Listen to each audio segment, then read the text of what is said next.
Today our topic is biology and the service of mankind. इस topic के अंदर ये एक्सप्लेन किया गया है कि साइंस ऑफ बायोलॉजी जो है वो मैनकाइंड की हेल्प कैसे करती है। What is Mankind? मैनकाइंड मतलब इंसानियत। मैनकाइंड के जो मायने हैं उसके मायने हैं इंसानियत। मतलब ये कि जो साइंस है वो कैसे इंसानियत की हेल्प करती है, किन किन वेज़ के अंदर वो इंसानियत की हेल्प कर सकती है।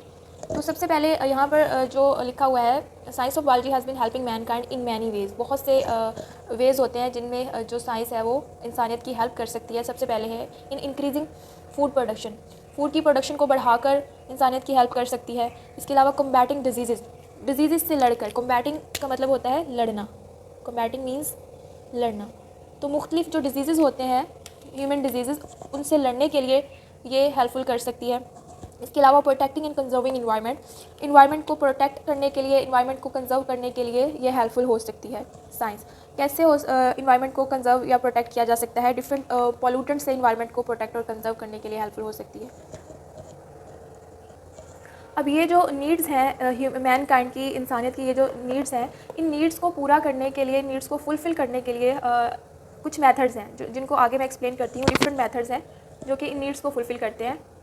So first, a method that is involved in the service of mankind is selective breeding. It is the type of genetic engineering. ये genetic engineering की ही एक टाइप है। इसके अंदर क्या होता है? सिलेक्टिव ब्रीडिंग के अंदर, इसके अंदर पेरेंट्स को चूज़ किया जाता है। Choosing parents with particular characteristics. कुछ खास कैरेक्टरिस्टिक्स जिनके अंदर होते हैं, उन पेरेंट्स को चूज़ किया जाता है, उनको आपस में ब्रीड कराया जाता है, और ब्रीडिंग के बाद जो ऑफस्प्रिंग्स प्रोड्यूस होते हैं उनके अंदर मोर डिज़ायरेबल कैरेक्टरिस्टिक्स पाए जाते हैं। क्योंकि जब हम ऐसे पेरेंट्स की ब्रीडिंग करवाएंगे जिनके अंदर पर्टिकुलर कैरेक्टरिस्टिक्स या हमारे डिज़ायरेबल कैरेक्टरिस्टिक्स प्रेजेंट है, जब उन पेरेंट्स की ब्रीडिंग करवाएंगे तो उनके जो ऑफस्प्रिंग्स होंगे वो ज़्यादा डिज़ायरेबल कैरेक्टरिस्टिक्स उनके अंदर प्रेजेंट होगी। तो सिलेक्टिव ब्रीडिंग के अंदर ऐसे ही पेरेंट्स की ब्रीडिंग करवाई जाती है। क्यों करवाई जाती है? For the better varieties of wheat, corn, rice, chicken, cow, sheep, ये डिफरेंट प्लांट्स और एनिमल्स जो हमारी फूड है, फूड के बेटर वैरायटी के लिए इनके अंदर डिफरेंट पर्टिकुलर पेरेंट्स के अंदर ब्रीडिंग करवाई जाती है, जिसको हम कहते हैं सिलेक्टिव ब्रीडिंग। और ये जेनेटिक इंजीनियरिंग के थ्रू ही इसका सारा प्रोसेस होता है। तो इस तरह ये बेटर वैराइटीज़ जब प्रोड्यूस होती हैं तो इससे फूड की जो प्रोडक्शन है वो बढ़ती है। जब सिलेक्टिव ब्रीडिंग जो होती है ये हेल्प करती है फार्मर्स को बाय राइजिंग देयर यील्ड्स। उनकी जो फूड की यील्ड्स है, या प्लांट्स की या चिकन है, तो इनकी यील्ड्स को बढ़ाती है ये। अब नेक्स्ट जो टेक्निक है that is tissue culture technique. Tissue culture technique के अंदर ये है कि टिश्यू कल्चर जो है it is an artificial method of culturing plants को कल्चर करने का एक आर्टिफिशियल मेथड है। इसके अंदर क्या होता है कि जो एक ट्रांसजेनिक प्लांट होता है, जैसे कि यहाँ पर हमने सेलेक्टिव ब्रीडिंग के अंदर ये किया था कि हमने डिज़ायरेबल जीन्स जो हैं वो इंसर्ट किए थे। अगर कोई प्लांट है तो उसके अंदर हमने डिज़ायरेबल जीन्स इंसर्ट किए थे ताकि उसकी बेटर प्रोडक्शन हो सके, उसकी यील्ड अच्छी आ सके। तो वो जो ऐसा जो प्लांट जिसके अंदर फॉरेन डीएनए होता है या डिज़ायरेबल जो जीन का कैरेक्टर होता है, उस प्लांट को कहते हैं transgenic plants having foreign DNA is called as transgenic plants. तो ऐसा जो प्लांट है जो कि ट्रांसजेनिक है, जिसके अंदर फॉरेन डीएनए है, उस प्लांट का एक स्मॉल पार्ट लिया जाता है और स्मॉल पार्ट को ग्रो करवाया जाता है। ठीक है, इसमें कहते हैं कि small part of the plant is use to grow cells in a nutrient solution in sterile condition of the laboratory. तो इस तरह एक आर्टिफिशियल मेथड के थ्रू प्लांट्स की कल्चरिंग कराई जाती है लेबॉर्ट्री के अंदर, स्टीराइल कंडीशन में, यानी कि स्टीराइल कहते हैं साफ़ सुथरी कंडीशन के अंदर वो जो प्लांट है, ट्रांसजेनिक प्लांट जो है, उसकी कल्चरिंग करवाई जाती हैं। तो जब उसकी कल्चरिंग करवाई जाती हैं तो उस कल्चरिंग के अंदर फिर उसके जैसे ही आइडेंटिकल कॉपीज़ बनती हैं, उसके जैसे ही आइडेंटिकल प्लांट बनना स्टार्ट हो जाते हैं, उसी के जैसे और उसकी मतलब जो उसकी जो पॉपुलेशन है वो इंक्रीज़ हो जाती है। अगर एक ट्रांसजेनिक प्लांट है तो उसका एक स्मॉल पार्ट लेकर हमने उसको आर्टिफिशियली टिश्यू कल्चर टेक्निक के थ्रू लेबॉर्ट्री में हमने उसको कल्चर किया है, तो उसके जैसे ही बहुत सारे जो आइडेंटिकल उसकी कॉपीज़ हैं वो बन जाएंगी, उसके जैसे और प्लांट्स बन जाएंगे। तो इस तरह हम इसकी प्रोडक्शन बढ़ा सकते हैं। कैसे? टिश्यू कल्चर टेक्निक के थ्रू हम जो प्लांट्स होते हैं डिज़ायरेबल कैरेक्टर्स वाले प्लांट्स, उनकी प्रोडक्शन को इस तरह बढ़ाया जा सकता है। नेक्स्ट है बायोलॉजिकल कंट्रोल। बायोलॉजिकल कंट्रोल कहते हैं control by some living organism. Biological control के अंदर कुछ ऐसे लिविंग ऑर्गेनिजम्स होते हैं जो कि कंट्रोल करते हैं। कैसे कंट्रोल करते हैं? जब हम अपनी जो हमारी क्रॉप्स के अंदर जो पेस्ट या इंसेक्ट ऑफ क्रॉप्स पाए जाते हैं, जो हमारे प्लांट्स को वीक करते हैं और इसके अलावा हमारी जो प्लांट की यील्ड होती है उसको भी रिड्यूस करते हैं, तो उनको कंट्रोल करने के लिए हम कुछ केमिकल फंजीसाइड्स, इंसेक्टिसाइड्स या पेस्टिसाइड जो है वो उसके ऊपर यूज़ करते हैं, जिसकी वजह से वो इंसेक्ट्स या पेस्ट वगैरह तो मर जाते हैं, लेकिन ये जो केमिकल फंजीसाइड या पेस्टिसाइड्स होते हैं ये टॉक्सिक केमिकल्स होते हैं। ये ह्यूमन बींग्स के लिए या इन्वायरमेंट के लिए ये पॉल्यूटेंट हो सकते हैं, उनके लिए प्रॉब्लम कॉज कर सकते हैं। ठीक है, तो इस मसले से बचने के लिए क्या होता है कि बायोलॉजिकल कंट्रोल को यूज़ किया जा सकता है। जो बायोलॉजिकल कंट्रोल होता है ये एलिमिनेट्स कर देता है ऑल सच हैज़र्ड्स को। ये जो हैज़र्ड्स केमिकल फंजीसाइड से बनती हैं इनको ये एलिमिनेट कर देता है। बायोलॉजिकल कंट्रोल के अंदर एक लिविंग ऑर्गेनिज्म होता है जो कि दूसरे इंसेक्ट और पेस्ट को किल कर देता है या मार देता है। इसके अंदर अगर हम एग्जाम्पल लें तो हमारी बुक के अंदर जो फर्स्ट ईयर की बुक के अंदर एग्जाम्पल दी गई है वो एफिड की एग्जाम्पल दी गई है। एफिड क्या करता है, एक अटैक्स करता है वालनट ट्री के ऊपर, ठीक है, that is being controlled biologically by a wasp.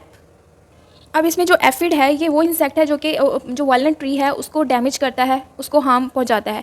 और दूसरा जो इंसेक्ट जो इस एफिड को किल करता है वो है वेस्प। वेस्प भी एक इंसेक्ट है जो कि एफिड को किल कर देता है या उसको पैरासाइटिस दिस एफिड, यानी कि इस एफिड पर वो हमला कर देता है। तो ये एक एग्जांपल है वेस्प की जो कि एक लिविंग ऑर्गेनिज्म है। और ये लिविंग ऑर्गेनिज्म जो है ये एफिड को पैरासाइटिस कर रहा है, उस पर हमला कर रहा है, उसको किल कर रहा है, जो कि किसी प्लांट की क्रॉप को या वेलनट ट्री को जो इफेक्ट कर रहा था, डैमेज कर रहा था। इस तरह इसको कहते हैं बायोलॉजिकल कंट्रोल के control by some living organism, किसी लिविंग ऑर्गेनिज्म के थ्रू कंट्रोल करना डैमेज को या हैज़र्ड्स को। अब नेक्स्ट है integrated disease management. What is integrated disease management? इसके अंदर आता है integrated disease management using all appropriate method of disease control. जितने भी मेथड्स हैं डिजीज़ कंट्रोल के वो इंटीग्रेटेड डिजीज़ मैनेजमेंट के अंदर आते हैं। इसमें बुक के अंदर जो लिखा हुआ है इसमें है कि it is effective control of a particular disaster disease और all the common disease of a plant can be achieved by using all relevant and appropriate methods of disease control. यानी ये कि जितनी भी डिजास्टर्स डिजीज़ होती हैं या common disease होती हैं उनको कंट्रोल करने के लिए जितने भी रेलिवेंट या अप्रोप्रिएट मेथड्स यूज़ किए जाते हैं वो तमाम मेथड इंटीग्रेटेड डिजीज़ मैनेजमेंट के अंदर आते हैं। उन तमाम मेथड्स को क्या कहते हैं? Integrated disease management. ये एक टर्म है जिसके अंदर डिफरेंट डिजीज़ से लड़ने के जो मेथड्स होते हैं वो आ जाते हैं इसके अंदर। अब इंटीग्रेटेड कहते हैं यकजा करना,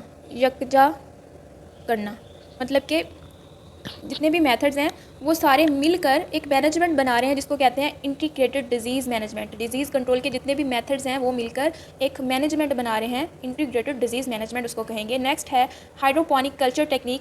हाइड्रोपोनिक कल्चर टेक्निक के अंदर न्यूट्रिएंट्स को टेस्ट किया जाता है कि ये न्यूट्रिएंट्स जो है ये इस प्लांट के लिए एसेंशियल है या नहीं है। किसी भी प्लांट को जो न्यूट्रिएंट दिए जाते हैं उन न्यूट्रिएंट्स को टेस्ट करने के लिए जो टेक्निक यूज़ की जाती है that technique is called as hydroponic culture technique. It is use to test the nutrients कि ये जो न्यूट्रिएंट्स हम प्लांट्स को दे रहे हैं ये उसके लिए एसेंशियल है या नहीं है। उसके बाद जो लास्ट मेथड है दैट इज़ पास्चराइजेशन। पास्चराइजेशन के अंदर क्या किया जाता है? It is the method of preservation. इसके अंदर प्रिजर्वेशन की जाती है used by preservation of milk and milk products. Milk और मिल्क के प्रोडक्ट्स जो होते हैं उनको उनकी प्रिजर्वेशन करने के लिए जो टेक्निक यूज़ की जाती है दैट इज़ पास्चराइजेशन। और ये टेक्निक जो है ये डेवलप की थी लॉइस पास्चर ने, इसलिए उसके नेम से ही इसको नेम दे दिया गया है पास्चराइजेशन।